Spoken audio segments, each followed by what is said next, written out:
In the early hours before D-Day, General Dwight D. Eisenhower prepared an announcement that, thankfully, he never had to make.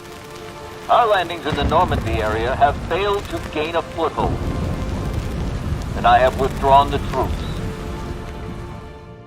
Great leaders prepare for every eventuality.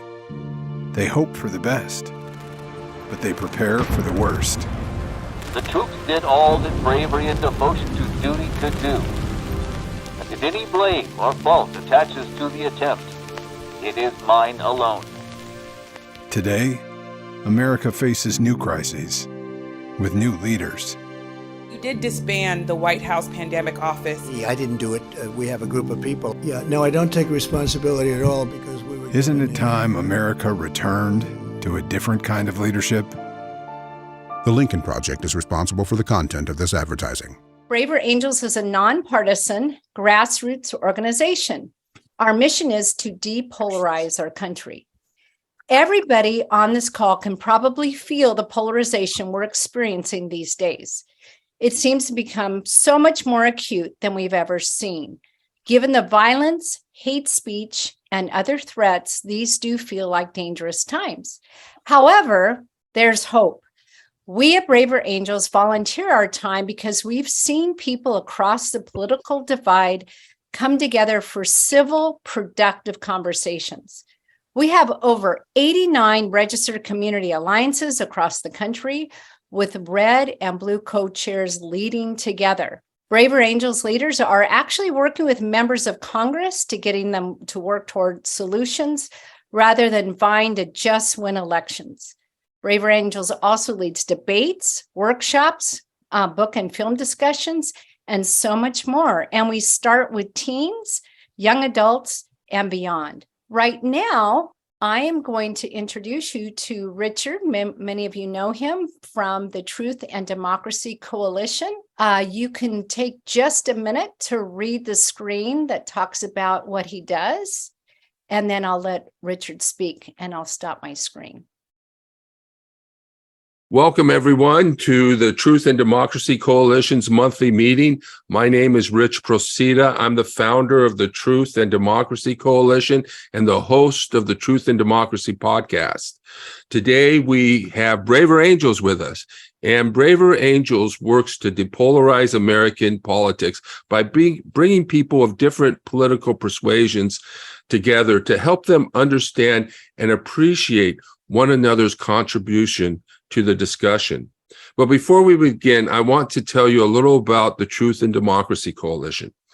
The Truth and Democracy Coalition was formed to build a pro-democracy movement in America. We educate the public about disinformation, teach people to be critical of the propaganda they consume, and provide critical analysis of current events and social issues.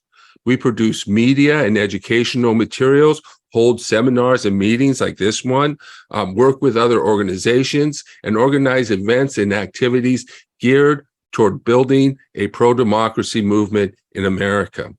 The coalition seeks to build communities of people of different faiths and ideologies to defend and promote democracy locally, nationally, and globally. I also want to tell you about our next meeting on Sunday, February 12th at 2 p.m., same time, same channel, Pacific Standard Time. I will be doing a presentation on the origins and importance of individual rights.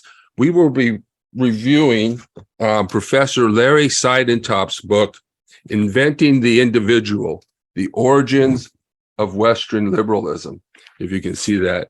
Then we will have a discussion and end with an action to defend individual, civil, and human rights. So to register, go to tinyurl.com/liberal origins. And we've just released our discussion of term limits in the city of Whittier for city council. And also check out our show on lessons for Democrats from the 2022 election on our YouTube page. And you can find that at youtube.com/@Truth and Democracy Coalition. And remember to please like and share and subscribe. And finally, I want to thank you for your support. I want to thank you for coming here today while we do all this work to try and bring America together again. So you can find us at truthanddemocracycoalition.com. And now I'd like to turn the meeting over to Braver Angels, who is going to be leading the discussion today. Thank you. Okay, thank you, Richard. And it sounds Richard's group may lean blue, but we are addressing and welcoming everybody from all walks of the political persuasion, and we're hoping to bring people together.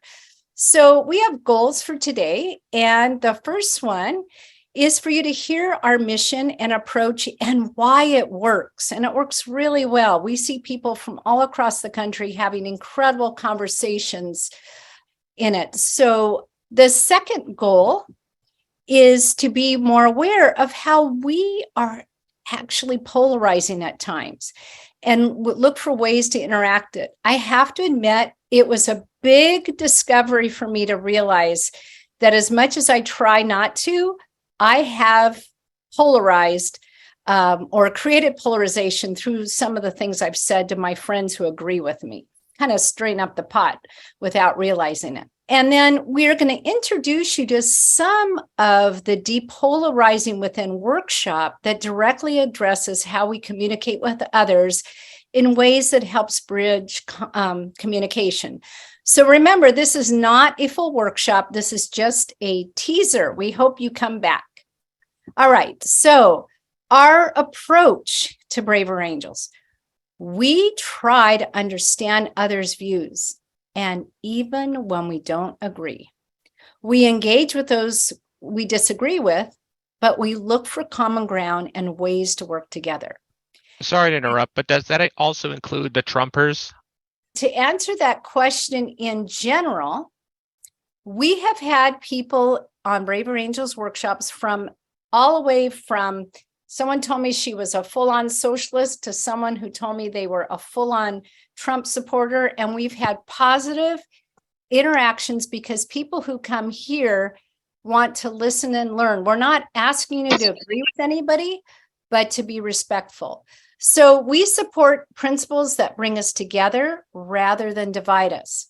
So we're not asking you to agree with every single thing you hear, but to listen for understanding and listen to figure out why someone is feeling the way they are. We're not changing minds today. All right. We have some ground rules that we're going to follow, and we would like you to follow them with us.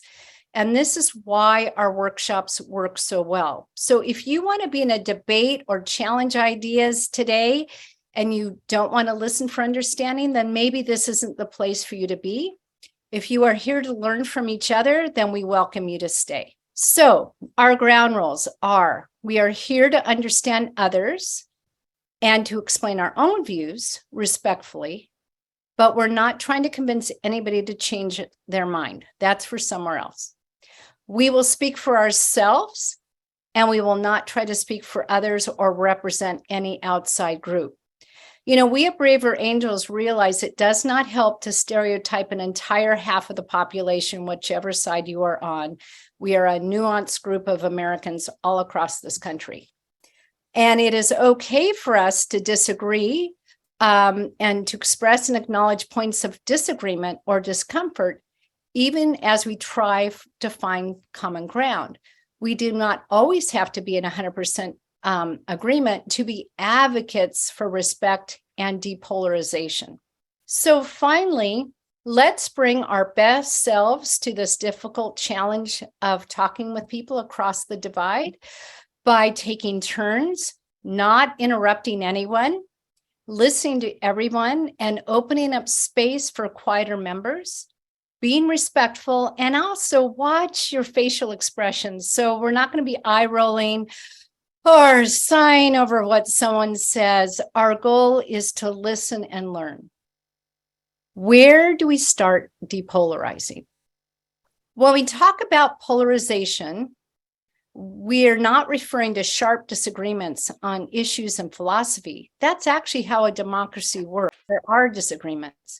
We're talking about how we regard and talk about large groups of ordinary people on the other political side.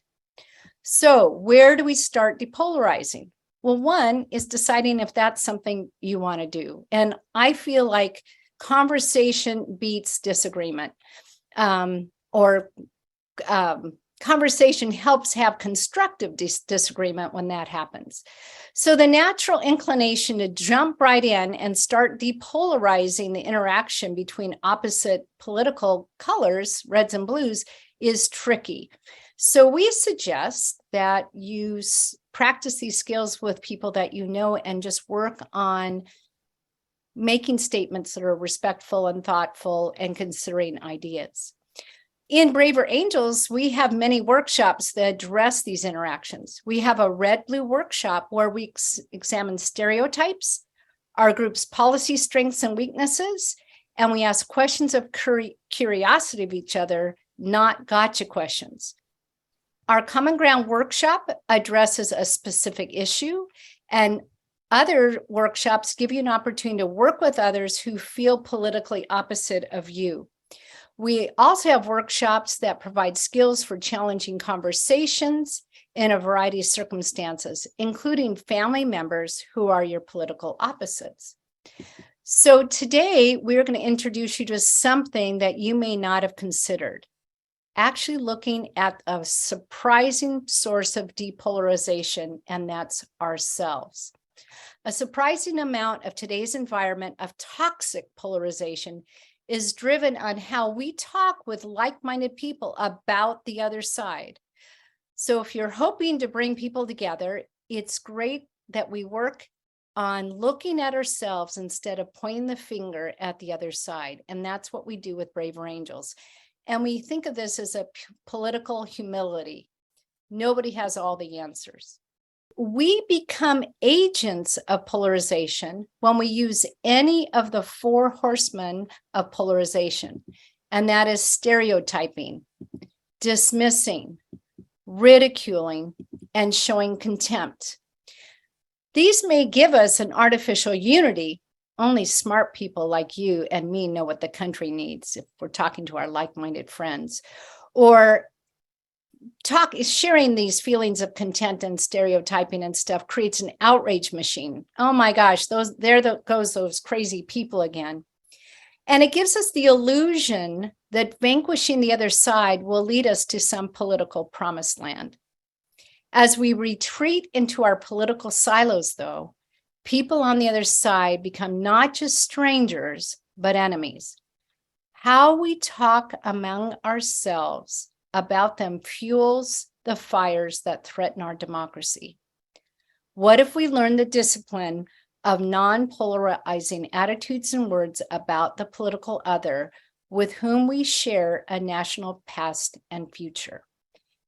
All right, so we're going to begin looking at how each of us can assess how polarized we are in our own mind and heart. And everyone on this call who's a moderator, I believe, has done this little questionnaire. And we've all learned something about ourselves. We'll talk about how to change our inner polarizer and how to be critical about ideas without stereotyping, dismissing, and ridiculing or showing contempt of the other. So you can disagree without hating the other person. In a full Braver Angels workshop, you would actually use these skills in small groups and learn how to intervene in polarizing conversations. Today, you'll get some opportunity to meet and chat with people. And remember, people in your breakout rooms may think quite differently from you. Most often, if you are open to it, you will actually discover some common ground. So there'll be 6 questions that help you reflect on your thoughts, attitudes, and feelings about a large number of people who differ with you politically. For each question, and if you don't have the handout, you can just write this on a piece of paper. There's only 6 questions, often, sometimes, or never. Now, and this will become clear to you when I get the questions up there.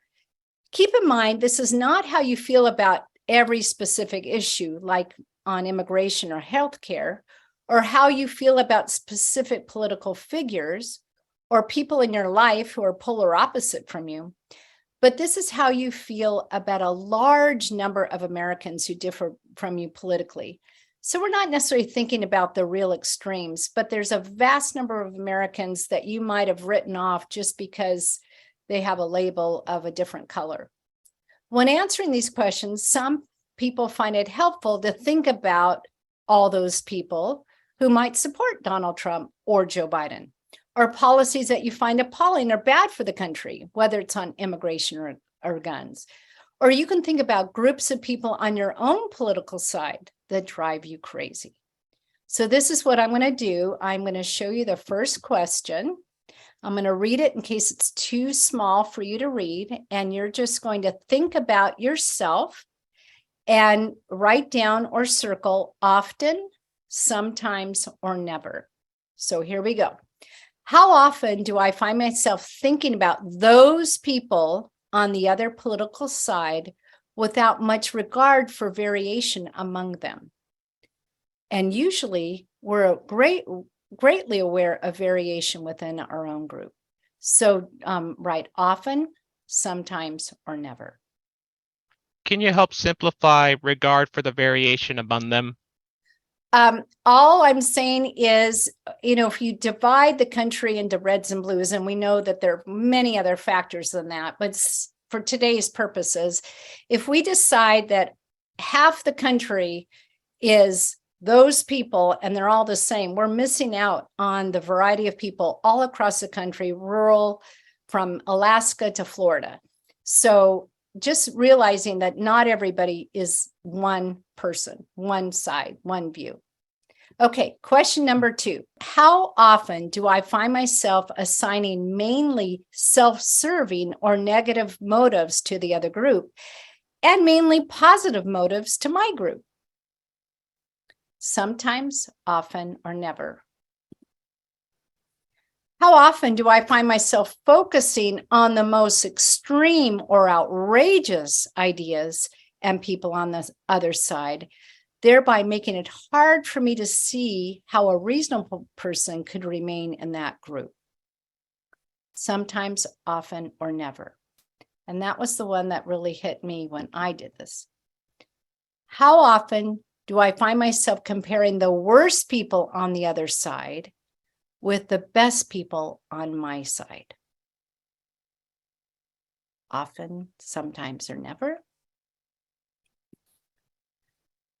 How often do I feel a rush of pleasure with my friends when we sit and ridicule those crazies in the other political group?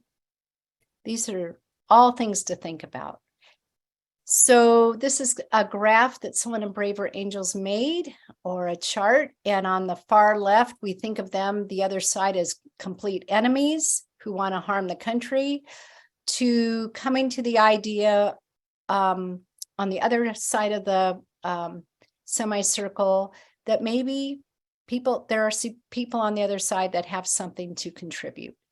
So you can look at this chart, but the question is, which of the following are closest to my overall emotional attitude towards the majority of people who support the other side? So, do you feel hate? They are enemies out to destroy the country. Now, we're not thinking about the extremes. We're thinking about the entire half of the country as a group. Disdain. They're ignorant and they should know better. Pity. They're well-meaning but duped.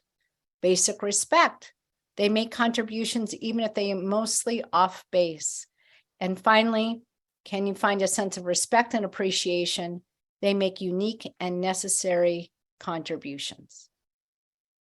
So I'm going to go to the next slide, and then I'll show you these one more time. So we are going to go into a breakout room in a minute. And if you're willing, you're going to share your thoughts when you answer this question. What did you learn about yourself when it comes to polarizing attitudes toward the political other? And remember, we're focusing on the large group of Americans, not the fringe groups and the extremes. So keep the focus on yourself and your own attitudes, not on how difficult those people are. So you're really doing a self-examination. This is an exercise in humility, not in indirectly bashing the other side, thinking, oh, they're so awful. I find it hard to rise above my justifiably negative attitudes towards all of them. Again, this is a focus on self-assessment, and later we'll talk about ways to counteract inner polarization. So, and there's still ways to have conversations we will talk about with people you disagree. We're not saying you always have to agree on everything. Okay, so what did you learn about yourself when it comes to the polarizing attitudes towards the political other? And I'm going to show those questions again in case you don't have them in front of you. And I'll give you a minute to reflect. What did you learn about yourself? Do not feel like you're on the spot though, but if you wanted to share what you learned from the questionnaire, you can. You don't have to. Yeah, that'd be fine. I mean, Okay, go ahead. Messing up what you're already doing. Yeah, go ahead. And Lilith and the others, what we asked people, we gave them a 6-person questionnaire that just examines how people look at how each of us, our own selves, actually contribute to what's going on in polarization. It was a private questionnaire that everybody took personally. And if they wanted to share what they learned, they can. And Beth just volunteered. So go ahead, Beth.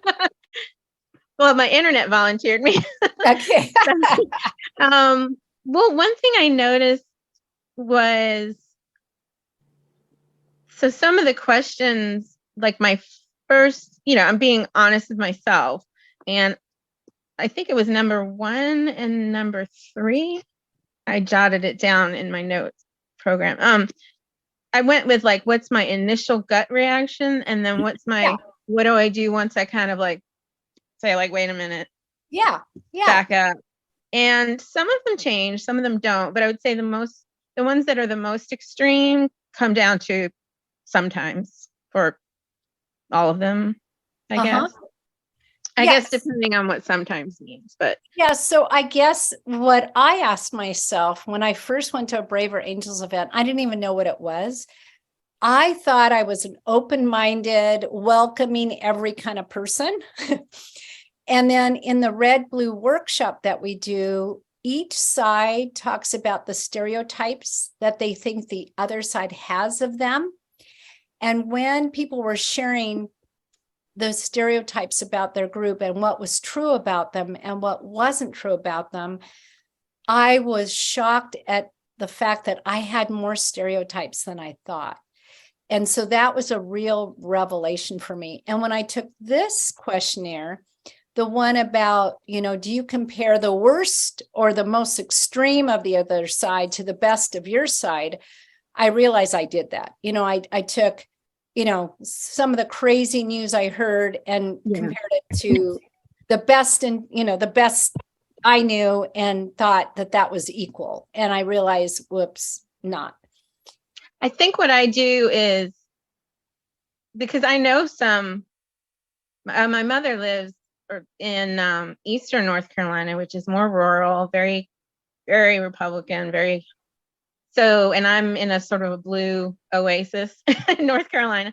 And, she's friends with a lot of nice people who voted for the former guy, and they are not terrible people. And so I have to kind of like, that's where my gut reaction, my first reaction is like thinking of people on the news and on social media. And then when I back up, I'm like, wait, I know real people. Right. Well, good for you. Yes, that's exactly the kind of thing we're thinking about, like that stop and wait a minute. Yeah. And social media, really, I'm very like analytical science person.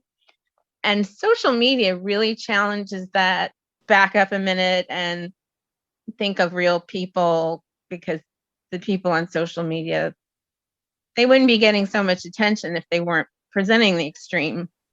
Mm-hmm. The extreme and sensationalist gets you clicks. And the more I actually, the other thing, the more I read about social media algorithms, the more I realized how we're sort of being manipulated. I don't know if that's the right word. That's the right word. The big group is coming in just a second. Welcome back, everyone. we are going to just look for a couple volunteers to share what they learned about themselves. And that's the only thing we're sharing, what we learned about ourselves when we took that questionnaire. And I see Sherry. So Sherry, go ahead and unmute. And then we will go on to the next person as I see those names. And Sherry, and then Katie, you'll be next. Okay, Sherry, what did you learn from the questionnaire?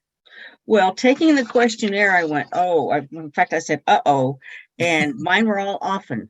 I really wanted to say sometimes on some of them, but to be perfectly honest, they're often. In fact, before we started, I was tweeting and I went, oh my God, I just finished doing that. Well, thank you for the humility of sharing that. Oh my God, because that was my reaction when I did it too. Mhm. Thank you. Uh-oh.